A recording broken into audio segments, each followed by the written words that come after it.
এবার ফেরাউন বলল, মুসা এত বড় সাহস, আমার রাজ দরবারে এসে আমাকে দাওয়াত দাও, কালেমার দাওয়াত দাও।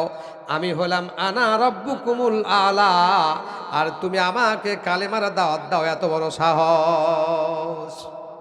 ও জাদুঘরেরা, তোমরা মুসাকে জাদু দেখায়া দুনিয়ার বুক থেকে উৎখাত করে দাও। নাউজুবিল্লাহ। তাফসীরের মধ্যে এসেছে ৩৬,০০০ জাদুঘর, প্রত্যেকের হাতে একটি করে লাঠি, একটি করে দড়ি। এই লাঠি আর দড়ি জমিনে ছেড়ে দিলেন। জমিনে ছেড়ে দেওয়ার সাথে সাথে ৩৬ দোকানও ৭২,০০০ সাপ হয়ে গেল। কত হাজার সাপ? ৭২,০০০ সাপ একেবারে চতুর্দিক থেকে ঘেরাও করতেছে দুই ভাইকে, মুসা আর হারুনকে। সাপে খেয়ে ফেলবে, কিন্তু মুসার হাতে আছে কি? আসা। কি ছিল? লাঠি। লাঠিটাকে আল্লাহ পাক মুজিজা করে দিয়েছেন। আল্লাহু আকবার। ৩৬,০০০ সাপ যখন, ৭২,০০০ সাপ যখন চতুর্দিক থেকে হা করে আসলেন, মুসা বলে কাম সারা। ভয় আছে না নাই? আল্লাহ বলেন, মুসারে ভয় নাই, চিন্তা নাই, কোনো টেনশন নাই। টেনশন ছাড়া তোমার হাতের লাঠি জমিনে ছেড়ে দাও। আল্লাহু আকবার।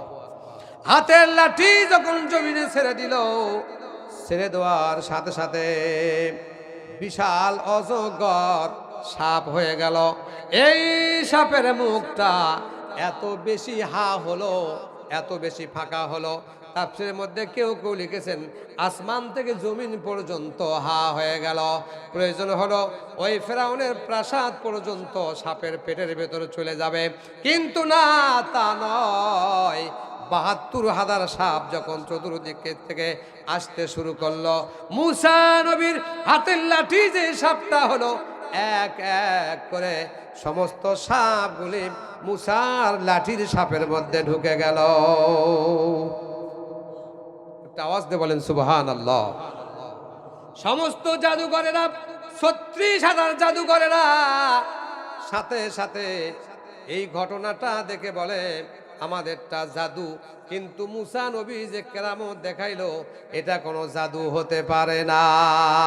অতএব মুসা, দেরি নয়, দেরি নয়, তাড়াতাড়ি করে আমাদেরকে কালেমা পড়ায়া ইমানদার বানায়া দাও। লা ইলাহা ইল্লাল্লাহু মুসা কালিমুল্লাহ।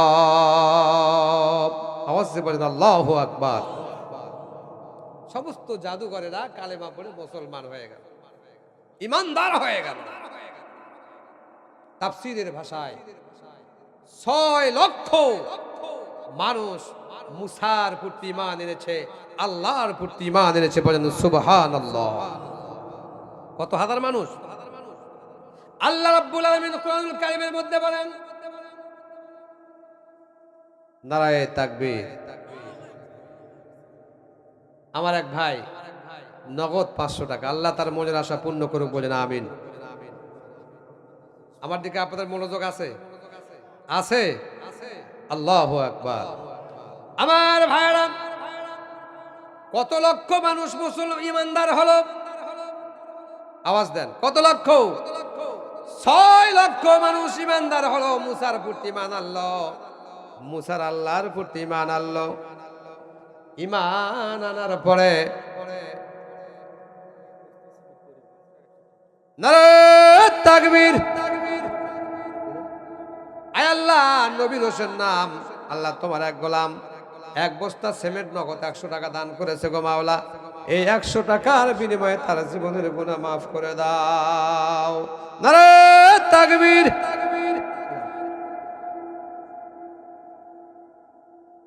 আল্লাহু আকবার। আল্লাহ কবুল আর মঞ্জুর করুন। আল্লাহ জান্নাত বলল, এদেরকে সমূলে ধ্বংস করতে হবে। ফেরাউন বাহিনী প্রস্তুত করলেন, ফেরাউন বাহিনী প্রস্তুত করলেন। আল্লাহ রাব্বুল আলামিন সঙ্গে সঙ্গে ওহীর মাধ্যমে জানায় দিলেন, ওয়াইদ ফারাকনা বিকুমুল বাহরা ফাআনজাইনাকুম ওয়া আগরাকনা আলা মুসা। আল্লাহু আকবার।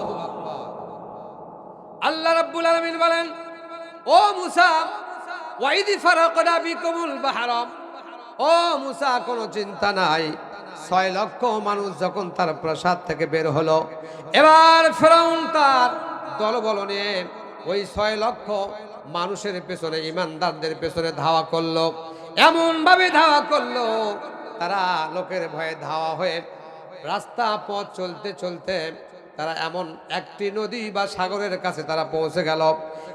তারা যখন পিছন দিকে তাকায় দেখে ফেরাউন বাহিনী বিশাল বড় বাহিনী নিয়ে তাদেরকে ধাওয়া করতেছে। সামনে বেজে গেল আরব সাগর, এদিকে তো যাওয়ার রাস্তা নাই।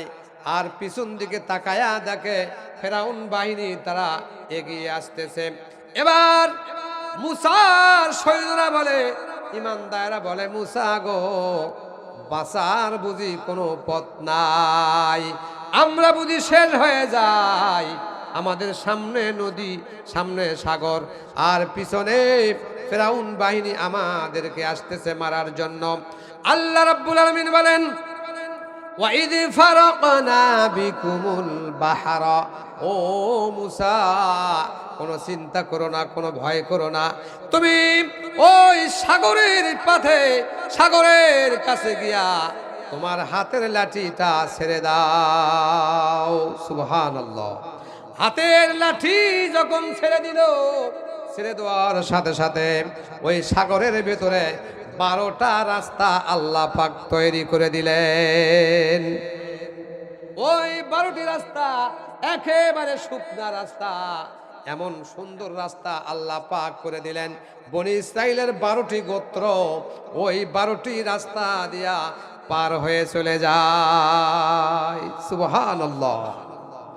কিতাবের মধ্যে লিখতেন, তাফসীরের মধ্যে আসলো, ওই নদীর ঘাটে একজন ফেরেশতা আর তার থেকে সরে একজন ফেরেশতা, এদিকে মুসা তার বাহিনী নিয়ে 6 লক্ষ বাহিনী নিয়ে 12টি গোত্রের লোকেরা 12টি রাস্তা দিয়া, শুকনো রাস্তা দিয়ে পার হইতেছে। আর এই ফেরেশতা একজন বলে, ও ফেরাউনের বাহিনীরা ঢুকো, ঢুকে পড়ো, রাস্তায় ঢোকো। আর একজন পিছন থেকে বলে, সবাই যাও, কেউ বাদ থেকো না, সব চলে যাও, রাস্তার ভেতরে যাও, শুকনা রাস্তা হয়ে গেছে।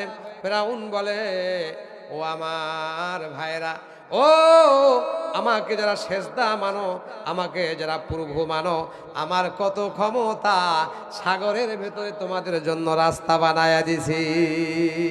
ওরে বাটপার, কথা বলে ঠিক না বেটে? আমার কলিজার টুকরা ভাইরা, এবার একজন ফেরেশতা বলে, তাড়াতাড়ি যাও। আর একজন ফেরেশতা পিছন থেকে বলে, সবাই যাও, সবাই ওঠো, রাস্তায় ওঠো, রাস্তায় ওঠো। এবার রাস্তায় যখন উঠলো, রাস্তায় যখন উঠলো, মনোযোগ আছে, রাস্তায় যখন উঠলো, রাস্তায় উঠার যখন শেষ হয়ে গেল, ওদিকে ফেরাউন ধাওয়া করতেছে মুসার বাহিনীকে, 6 লক্ষ বাহিনীকে ধাওয়া করতেছে। মুসার বাহিনী যখন ওই সাগরটা পার হয়ে গেল, আর ফেরাউন বাহিনী তখন রাস্তার উপর উঠে গেল। আল্লাহু আকবার। ফেরাউন বাহিনী যখন রাস্তায় উঠে গেল, মুসার বাহিনী তখন পার হয়ে গেল। পার হয়ে কোথায় গেল? আসমানে গেল না, জান্নাতে গেল না, জাহান্নামে গেল? জানা দরকার আছে না নাই? আল্লাহ বলেন, ওয়াত্তিনি ওয়াজ্জাইতুন ওয়া তুরি সিনিন। আল্লাহু আকবার। ওই সিনাই পর্বতে তারা গেল, এই নদী পার হয়ে তারা সিনাই পর্বতের কাছে চলে গেল। এদিকে ফেরাউন তার বাহিনী নিয়ে যখন রাস্তায় উঠে গেল, আল্লাহ পাক তখন বললেন, ও রাস্তা, আমি তোমাকে ইশারা করেছিলাম, রাস্তা হয়েছে 12টা, এই মুহূর্তের মধ্যে 12টি রাস্তা মিশায়া দাও। আল্লাহু আকবার। ছোট সন্তান নগদে 20 টাকা দিয়েছে, একটু দোয়া করেন, আল্লাহ পাক তাকে ইসলামের জন্য কবুল করুক, বলেন আমিন। আল্লাহ এই সন্তানকে তুমি কোরআনের জন্য কবুল করো, বলো আমিন। হক্কানি আলেম বানায় দাও আল্লাহ, দানবীর আলীর সাথে হাসর করে জান্নাতে পৌঁছায় দাও। এই সন্তানটাকে পিতামাতার জান্নাতে যাওয়ার জন্য রাস্তা বানায় দাও, বলেন আমিন। এবার রাস্তা ফুরায় গেল, ফেরাউনের সকল বাহিনী সহ ফেরাউন সহ ওই নদীর মধ্যে এবার হাবুডুবু করতে থাকে। আল্লাহু আকবার বলেন। ও আমার মুসলমান ভাইরা, নবীদের সঙ্গে যারা শত্রুতা করেছে, মুসলমানদের সাথে যারা শত্রুতা করে, আলেমদের সাথে যারা শত্রুতা করে, কোরআনের সাথে যারা শত্রুতা করে, তাদের জন্য ফেরাউনকে দৃষ্টান্ত উদাহরণস্বরূপ ওই মিশরের পিরামিডে সুটকি বানায় রেখে দিয়েছে। বলেন ঠিক না বেঠি? ক্ষমতা যদি থাকে, কোরআনের বিপক্ষে থাকো, বাংলার জমিনে তোমাদের জায়গা হবে না। কথা বলেন ঠিক না বেঠি? শিক্ষা নাও মুসলমান, কোরআনের বিপক্ষে যারা লেগেছে, নবীদের অরিষ্টের বিপক্ষে যারা লেগেছে, ইসলামের বিপক্ষে যারা লেগেছে, আল্লাহ পাক তাদের সুটকি বানায় দিয়েছে। এখান থেকে সুক্তি হয়ে শিক্ষা নাও, কোরআনের বিপক্ষে কখনো চলো না, মুসলমানের বিপক্ষে চলো না, নবীদের বিপক্ষে চলো না, কোরআনের বিপক্ষে থেকো না।